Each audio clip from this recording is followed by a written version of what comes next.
How can we freeze the top row in Canva spreadsheet?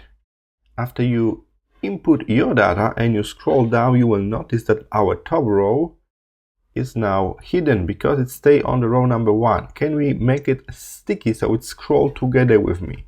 Yes, we can. Simply right click here on this number 1, number of the row, right click on it, secondary click, and search for freeze. They will ask you that you want to freeze up to row 1. That's exactly what we need to do. And after that, you will notice this gray line. This indicates that everything above this gray line will stay on the screen. So if I scroll down like that, I still see which column is for what. I can still see the row number 1. It's kind of sticky. It's frozen at the top.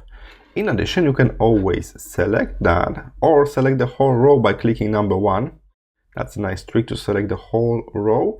You can make this font bold. You can even consider changing the cell color slightly. Very popular option is to use like yellow or grays. And this way it will kind of stand out. We will know this is some kind of headline with all of the names for each column. And if you want to make it floating again, simply right click on it again, go to freeze and unfreeze row, and this way it's a regular row. I hope this was helpful. See you in the next one.